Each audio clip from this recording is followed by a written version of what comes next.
আমাদের পার্লামেন্ট মেম্বারদের যে কাজ, এই কাজ যদি আমির হামজারে করতে বলেন, ও তো সংবিধান বোঝে না। তো তো তাহলে আমরা যে ধরনের জ্ঞানী মানুষ পার্লামেন্টে দরকার, সে ধরনের জ্ঞানী মানুষ নির্বাচনে অংশ নেয় নাকি বলেন?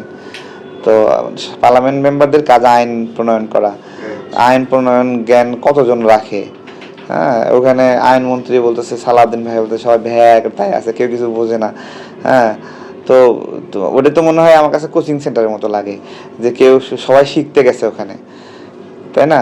তো আমাদের পার্লামেন্টের কাজ আইন প্রণয়ন হলেও বাস্তবে যারা এমপি হয়, যারা মন্ত্রী হয়, তাদের উপরে এই কাজগুলো বর্তায় এবং তারা এই কাজগুলোতে সহযোগিতা করে। সুতরাং বাস্তবে আইন প্রণয়ন হলেও আমাদের এলাকার উন্নয়ন, ডেভেলপমেন্ট, এটা যেহেতু নির্বাচিত জনপ্রতিনিধি, মানুষের সঙ্গে জনগণের জনপ্রতিনিধির সম্পর্ক, সরকারের সম্পর্ক, রাষ্ট্রের সম্পর্ক, ওই জায়গা থেকে তাদের একটা কাজ আছে, দায়বদ্ধতা আছে। ওইটা আমরা যদি বলি ইউনিয়ন পরিষদের কাজ, উপজেলা চেয়ারম্যানের কাজ, বাস্তবে তো তারা তো রাষ্ট্রের সর্বোচ্চ পর্যায়ে নক করতে পারে না। হ্যাঁ, তো সেই জায়গা থেকে ওই এই এমপিকেই বরাদ্দ নিয়ে আসতে হয়, এমপিকেই তার এলাকার ভাগ্যের জন্য কাজ করতে হয়, সংসদে কথা বলতে হয়, সংসদে আইন প্রণয়ন করার পরিবর্তে ব্রিজ চাইতে হয়, কালভার্ট চাইতে হয়, সড়ক চাইতে হয়। এছাড়া তো চাওয়ার জায়গা নাই। ওইখানে লাইট ক্যামেরা অ্যাকশন লাইভ হইতেছে, ওই সময় বলতেছে এলজিডি মন্ত্রী যে আমার এলাকার রাস্তা ভাঙা। হ্যাঁ, তো এছাড়া আর তো ভালো উপায় নাই।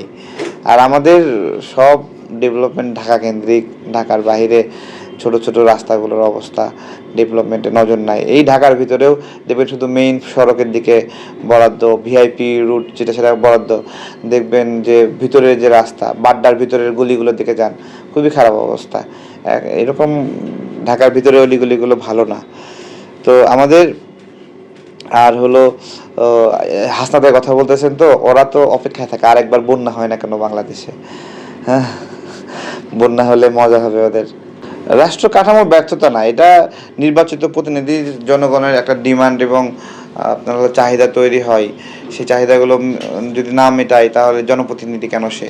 এই ধরনের একটা একটা তো আপনি বলেন আইন প্রণেতা ইয়ে হচ্ছে, তাই না? তাহলে আইন প্রণেতা তো আর আর আপনার হলো অল্প শিক্ষিত মানুষ অথবা তারা তো এটা হতে পারে না আইন প্রণেতা।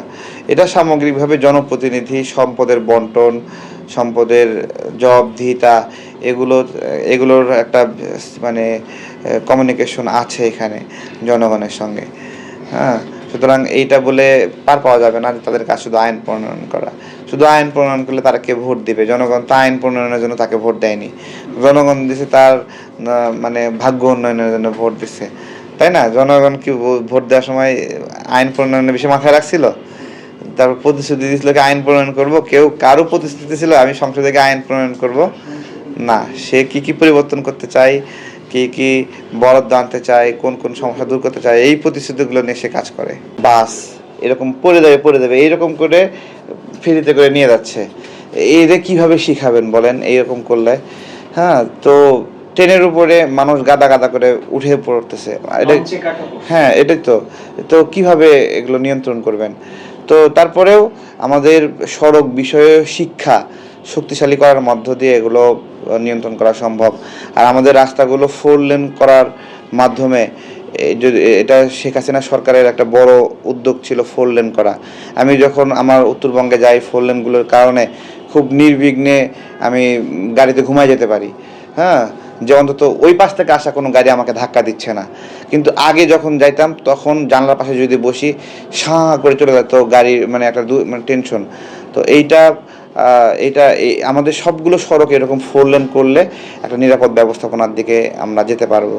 এবং আর সড়কের ক্ষেত্রে আমাদের যে ড্রাইভাররা আছে বা হেল্পার যারা আছে, এই বিষয়ে যেইভাবে মানে দেওয়া হয় সার্টিফিকেটগুলো অথবা লাইসেন্স দেওয়া হয়, আপনারা যারা সামনে আছেন না, আপনি বিআরটিএতে যান, অল্প কিছু টাকা দিলেই মানে আপনি লাইসেন্স পেয়ে যাবেন।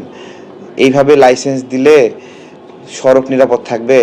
সড়কে শুধু আপনি ড্রাইভিং ভালো জানলে হবে না, কিন্তু আপনি ভালো ড্রাইভিং জানেও আপনি মরবেন যদি আরেকটা গাড়িওয়ালাতে ড্রাইভিং ভালো মতো না জানে। সুতরাং এই জন্য কেউ নিজেকে সুপারম্যান যদি ভাবে সে ভালো জানে, তাহলে সুযোগ নাই।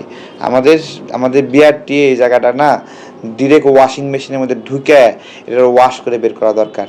এটা পা থেকে মাথা পর্যন্ত একটা খুব বাজে অবস্থা। বিআরটিএ আর পাসপোর্ট অফিস, মানুষ বলে যে বাইরে দালাল, ভাই ভিতর থেকে কোনো দালাল না থাকলে বাইরে থেকে দালাল ঢুকতে পারবে না। হ্যাঁ, সরকারি কর্মকর্তারা যদি পাসপোর্ট অফিসে তারপরে বিআরটিতে ভিতর থেকে যদি কোনো দালালকে না ডাকে, কোনো দালাল ঢুকতে পারবে? দরজাটা খুলে দিল কে? তাকে তো কখনো ধরা হয় না। তো এটাই আর কি, এই দুটারে ওয়াশিং মেশিনে ঢুইকা ওয়াশ করতে হবে।